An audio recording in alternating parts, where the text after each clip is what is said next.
Ate, sobra kitang namimiss, ate. I love you.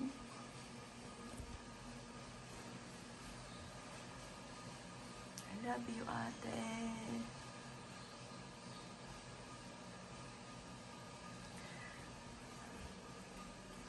Napanood ko ngayon ko lang napanood yung kay Dr. Willie Ong. Yung ketoacidosis.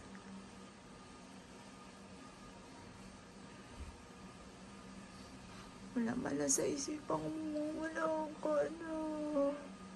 Sobra ko itong namimiss. Hindi ako lang umiyak. Pero miss na kita na.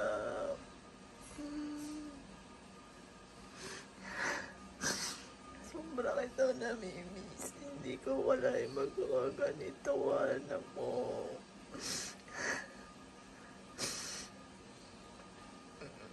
Hindi ko alam, may sakit ka, anak eh. Hindi ko alam na malala, anak. Mas na-miss na kita, anak. Hindi ko alam hanggang kailan ako ganito, pero miss na kita, anak ko. Miss na kita.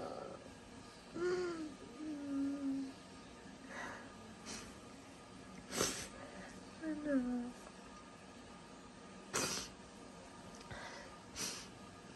Miss na kita, ano.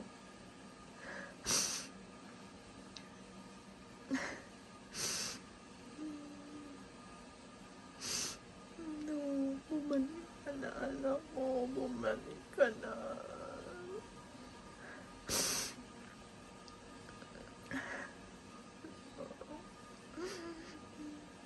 Hindi ko matanggap, anak. Miss na kita. Hindi ko alam. Hindi ko alam na magkakaganito. Bakit mo kami iniwan agad? Sobrang miss na kita. Anak, bumalik ka na, anak mo.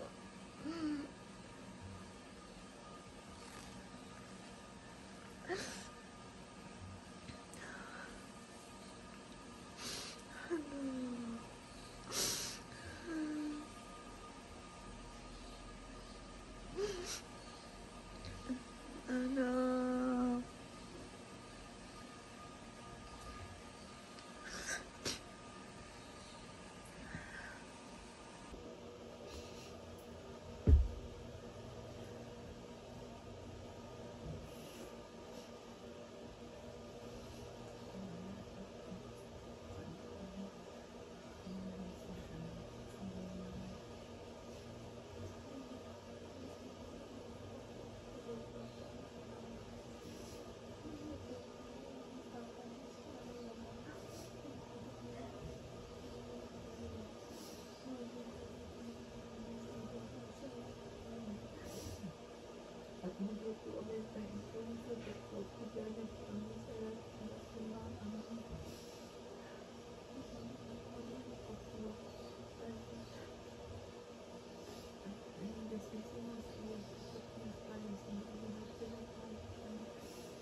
umagang ito mga bossing ko, may nag-forward na sa akin dati na tungkol po sa ketoacidosis.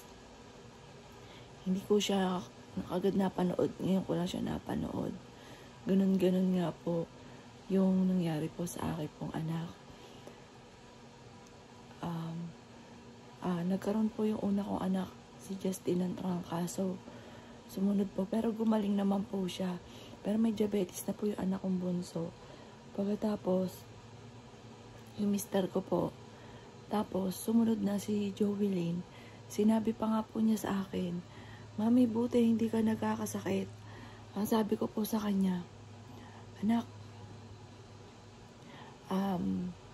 ang sabi ko pa nga po, pagka feeling ko ako'y nagkakaroon ng sakit, or parang tatrangkasuhin ako, iniinom ko agad to ng Bijesik." Hindi ko kung baka ganun lang din ang ginawa po niya. At hindi ko rin po alam na baka taas po yung sugar po niya. Kasi po yung anak ko nga po at saka mister ko, nagkaroon na rin po ng trangkaso pero gumaling naman po. Mga ilang araw po yun, tapos nagkaroon po siya ng sore eyes. Pagkatapos po nun, check up ko po siya, sore eyes. Tapos sabi ko sa kanya, check up ko siya kasi ang nangyari sa amin ay napakatagal niya check up sa sore eyes. Ang haba ng pila. Ginabi na kami doon. Tapos sabi ko sa kanya kinabukasan, magpa-check up na po kami. Ngayon, sabi po niya, wala naman daw po siyang nararamdaman, wala daw po yun. Kaya sabi ko, siya, kung ayaw mo akong kasama na magpa-check up, gusto mo, kayo na lang ng boyfriend mo. Ayun, nagpa-check up po sila. Pero nilihim po nila yung resulta. Dapat po ikinunpay na rin siya ng araw na iyon. Dahil siya po ikinunan ng laboratory at nakita na yung ketoacidosis. Pumasok pa rin po siya nung Wednesday. Tapos, eto lang, kailan ko lang nalaman kasi itong kwartong ito, nagagalit po yun kapag nangingialam ako ng gamit po niya. Kaya, ito lang, nawala po siya, saka ko siya na papakialamanan. At baka po kasi may mga letter pa siya, may mga gusto pa siya sabihin na ngayon ko lang nalalaman. Kaya ako naman po ginagawa. At saka syempre, sabay na rin ang paglilinis ng kanyang kwarto. At wala nga pong pinakikialaman, wala akong ginagamit na gamit po niya dahil yun na lang ang mga natirang alaala ng aking anak. Pero nung napanood ko, mga bossing ko, yung video nga po ni Dr. Willie Ong, ay ganun nga po nangyari sa aking anak. Nagkaroon nga po siya ng trangkaso. Sunod po sila. Pero ako mga bossing ko, nagkaroon din ako, feeling ko nga po, nagkaroon din ako ng COVID dati. Dahil sobrang taas ng trangkaso ko, nahihilo lagi ako. Mga 1 linggo din po yun, bumukod ako sa kanila, sa salas ako natutulog. Pero gumaling naman din po ako. At kung hindi po nawala nga yung aking anak na si Jovelyn, malabo din po ako magpa-check up. Kasi wala naman din po ako nararamdaman. Kasi anak kong bunso, nahilo po yun at hindi siya makalakad. Kaya kumbaga nag-aantabay lang din ako ng sign na ganun. Kasi anak kong panganay, nagkaganon po siya, hindi ko alam. Kasi nasa school po siya. Doon nga po sa boyfriend niya siya nagsabi na wala kaming kaalam-alam. Ultimo result na kinuha nila ay hindi ko rin alam kung ano naging result. At ang sabi, sa Thursday pa daw po makukuha ang result. Pero nakuha na po pala ang result. Kaya sobrang sama ng aking loob. Pero ano't ano man, hindi na naman babalik ang aking anak. Wala na rin akong magagawa.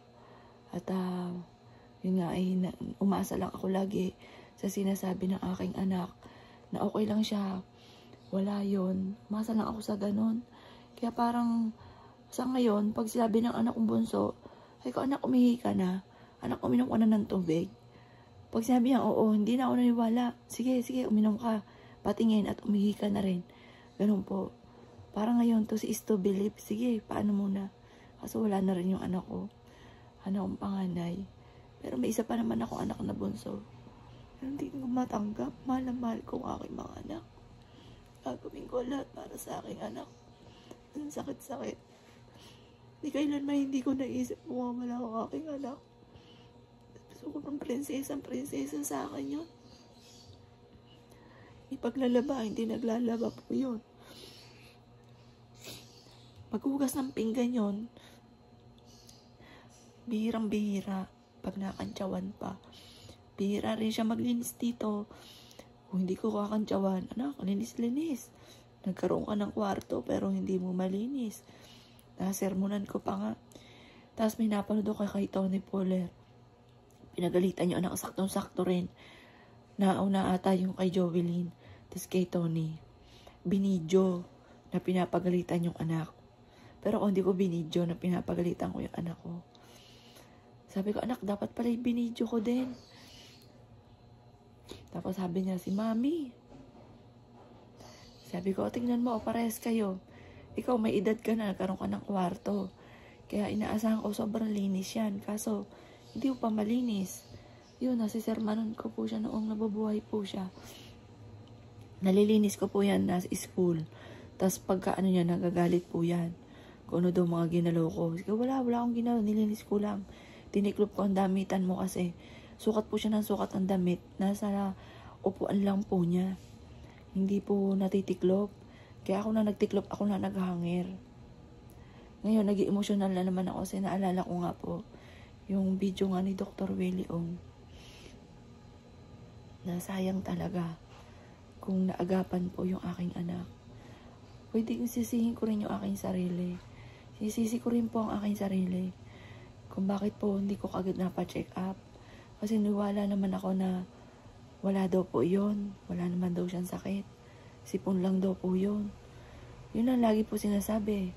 Umaasa akong ganon kasi nagkakaganon din po ako. Na gumagaling din naman. By Jessic lang. Ayun po, kaya noong nalaman ko din, mataas din po ang sugar ko. Nung nawala po siya, saka ako nagpa-check up. Ang dami rin po mga boss na nagpa-check up. Sabi nga sa akin doon sa pinagpapa-check upan ko, na daw po, nag-OT daw po sila. Mga ilang buwan din po yun. Kahit bata, nagpa-check up kung may sugar. Kung mataas yung sugar, kung may diabetes. Parang nisip ko na lang baka si Jovelyn ang naging dahilan din para maging aware, maging active sa sakit ng diabetes. Kasi nung may sakit ang diabetes ang nanay ko, binabalik-wala ko lang din. Kahit sabihin sa akin, huwag ka magkakain ng madami. Naku, kain po kami, kain. Ang pinakamayor tingin ko dyan, pagkain, tsaka stress. Tunay po yun, yung sinasabi po nila ng mga doktor. Naging emotional po ulit ako nung naalala ko yung aking anak. Ako'y sobrang nanghihinayang at kailanman walang sumagi sa isipan ko na maagang mawawala ang aking anak. Kaya lang lagi akong pinapakalma ng mister ko. Sabi sa akin ng mister ko siguro nakatakda talaga siya na hanggang 19 lamang. Kasi kung siya napapanood sa TV namin na maaaring makaligtas pa, hindi nakaligtas siguro. Hanggang ganun lang daw talaga ang pahiram sa amin ng Diyos.